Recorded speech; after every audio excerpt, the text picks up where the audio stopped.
Biru academy के इस YouTube channel पर आप सभी साथियों का स्वागत है। डियर डियर बात करेंगे शिक्षा जगत से जुड़ी हुई महत्वपूर्ण खबरों पर। लेकिन आगे बढ़ने से पहले जितने लोग चैनल पर पहली बार विजिट कर रहे हैं सब्सक्राइब करके बेल आइकन प्रेस कर लीजिए।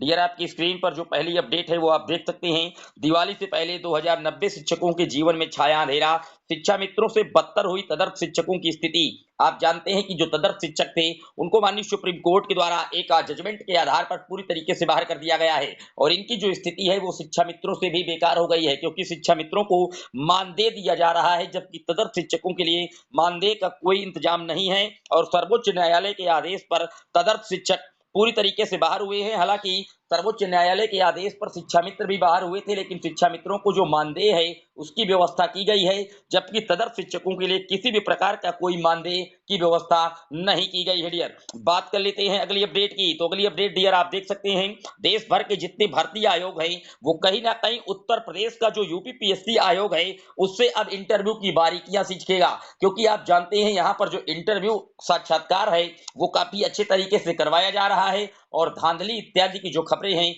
वो प्रकाश में नहीं आई हैं। और इसीलिए अब जो आने वाली 18 दिसंबर को जो साक्षात्कार तकनीक की पद्धति पर एक दिवसीय कार्यशाला का आयोजन किया जा रहा है और वहीं पर सारे देश के जितने आयोग है भर्ती वाले वो यहाँ पर उपस्थित होंगे और इससे जो बारीकियां हैं इंटरव्यू की वो लर्न करेंगे। डियर बात कर लेते हैं अगली अपडेट की। तो अगली अपडेट डियर आप देख सकते हैं, देश भर के आयोग जानेंगे ओटीआर की सफलता का राज, क्योंकि ओटीआर आप जानते हैं वन टाइम रजिस्ट्रेशन होता है और इसको करने के बाद जो अभ्यर्थी है वो आसानी से जितने भी कहीं ना कहीं नौकरी के फॉर्म आते हैं या यूपीपीएससी के माध्यम से जो भी आवेदन लिए जाते हैं आसानी हो जाती है यूपीपीएससी के माध्यम से। और उसी ओटीआर क्रमांक को जैसे ही फिल करते हैं पूरी डिटेल्स उनकी ऑटोमेटिक आ जाती है और फॉर्म को जल्दी से कहीं ना कहीं वो फिलअप कर ले जाते हैं। तो इसलिए ओटीआर पहले आवश्यक है और लगभग आप जानते हैं इस समय वर्तमान में उत्तर प्रदेश में 20 लाख का जो आंकड़ा है वो टच में आ रहा है ओटीआर को। तो इसको भी कहीं ना कहीं जो 18 दिसंबर को कार्यशाला होने जा रही है दिवसीय, वहां पर जितने देश के जितने भी आयोग हैं हर राज्य के सारे आयोगों को इस पर भी कहीं ना कहीं जो टिप्पणियां हैं कुछ जो सुझाव हैं सजेशंस हैं वो दी जाएंगी। डियर बात कर लेते हैं अगली अपडेट की।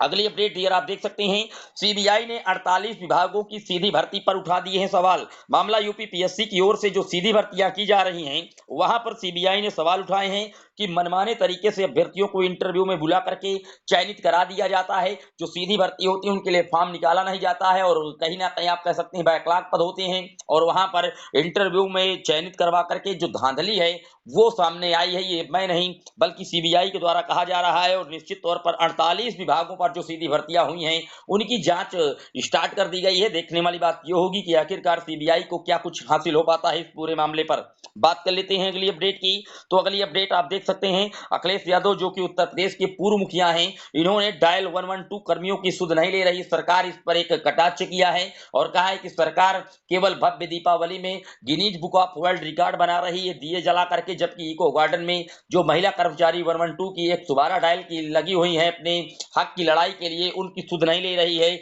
इसी तरीके से 69,000 में जो एक अंक वाले अभ्यर्थी चयनित हुए हैं और उनको नियुक्ति पत्र नहीं दे रही, वो भी कई माह से इको गार्डन में पड़े हुए हैं, इनकी सरकार सुध नहीं ले रही है, जबकि वो Guinness book of world record में अपना केवल नाम दर्ज करा रही है। कैसी विडंबनाएं हैं, इस तरीके का जो सवाल है वो विपक्ष की भूमिका में बैठे श्री अखिलेश यादव जी ने कटाक्ष करके बड़े सवाल तीखे सवाल दागे हैं। डियर बात कर लेते हैं अगली अपडेट की। तो अगली अपडेट 19 दिसंबर को होगी स्टाफ नर्स की प्रारंभिक परीक्षा।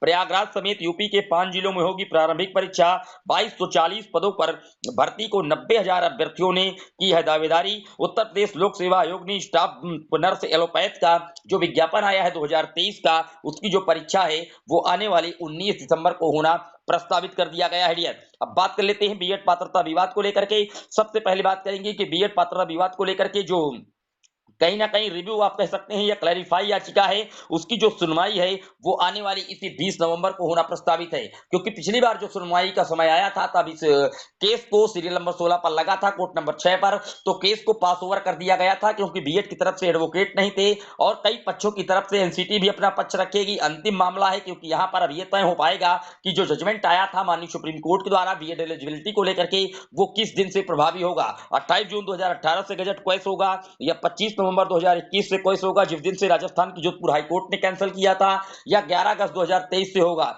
इन सारे मामलों पर पूरी तरीके से फाइनल होना है। इसके बाद कोई याचिका नहीं लगेगी एलिजिबिलिटी को लेकर के, तो इसलिए लंबा मामला टेकअप होगा, लेकिन उम्मीद है कि आने वाले 20 नवंबर को केस की जो सुनवाई है वो स्टार्ट कर दी जाएगी। बात कर लेते हैं एनआईओएस डीएलएड को लेकर के।